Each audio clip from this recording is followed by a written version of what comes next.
Sagoli, Yagwanyot da Aga, wat de Gwanu Helad, Nega Iga, Nain Onyot da Aga, wat Guaguahde, Hayes Walolage, Ga Iga, Wadasadal. Ne Houndu, Zaha, Hasquayan Delen, Onyot da Aga, wat Sagoriat da Genha, Nain Ostolonunge, da Harideni, G Lonadli. Ayawa Squi, G Hanju Wesqua, Zoyan de Down Hari, G Neo, Naawa, Chi Wahuni Zeka. Kale Jeet Neo Yagwanyot da Aga Joje Lantu Hungwadala Ostolo Nunge Hag.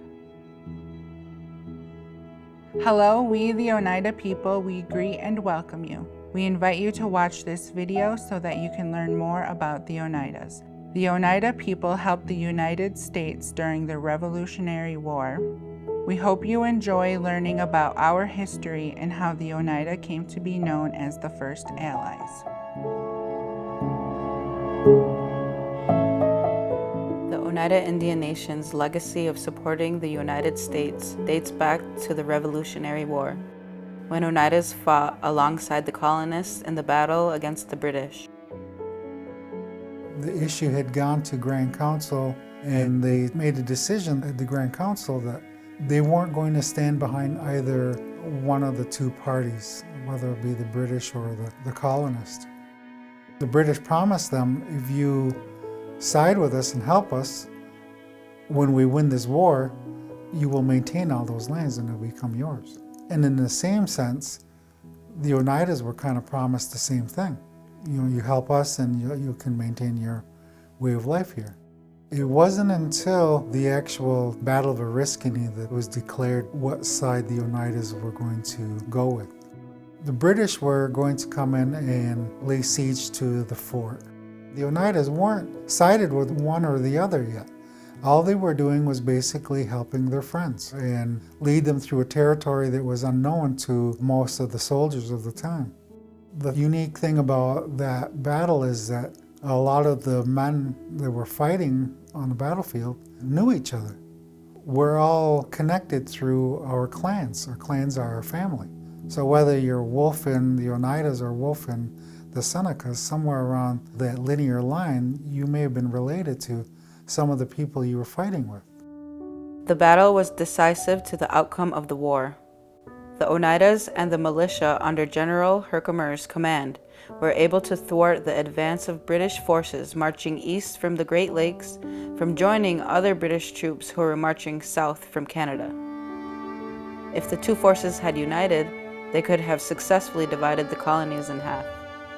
So they led them in, and the British got word that the Oneidas were going to be leading the militia over to the fort the following morning.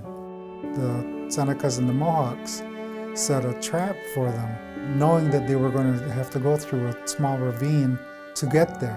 And when they entered the ravine, the British and the Senecas and the Mohawks attacked the Oneidas and the militia. General Herkimer was injured during this battle.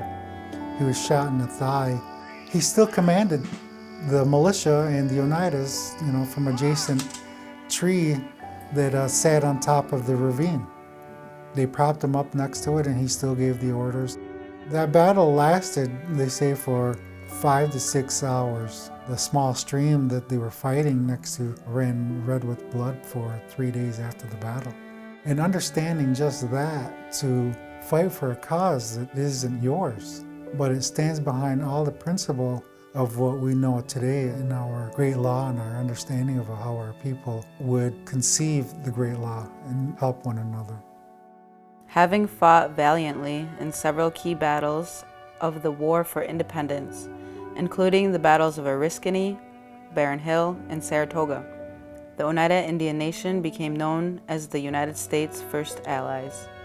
The alliance was further cemented when a group of Oneidas traveled from central New York to Valley Forge during the harsh winter of 1777, carrying life-saving corn to feed General George Washington's starving soldiers. The Oneidas sent over 100 men down. It was in May of 1778 the Oneidas finally got into Valley Forge. And also what they were doing was carrying 60 bushels of corn. The corn has a very thick hull to it. The outside of it is very thick. And to remove it takes a long preparation, at least 5 hours of preparation and cooking to remove the hull before it is edible. So in order to make sure that they prepared the corn correctly, they sent in Polly Cooper down with them. She accompanied the group, and when she got there, she showed the men how to prepare and cook the food. General Lafayette had recruited the Oneidas because of their style of warfare. It was unique, and so they had asked them to help them in Valley Forge.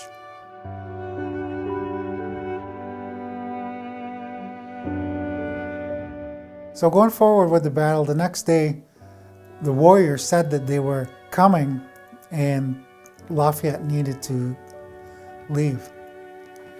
So before they could get them out of all his 2,000 men, the battle began to enrage at Barren Hill.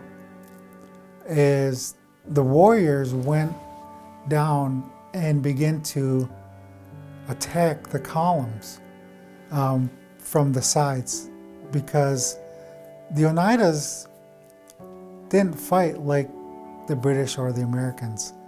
Let's say a gentleman's way of warfare, where they stood in lines and fired back and forth at one another. When you see the old accounts of the Revolutionary War, and they line up and they shoot the muskets back and forth at each other, the Oneidas didn't think that was very intelligent.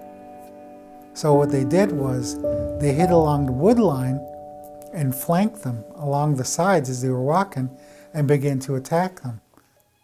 The soldiers didn't know how many were there, and by running back and forth and hollering in the woods, they thought there was more than there actually was, slowing the column down.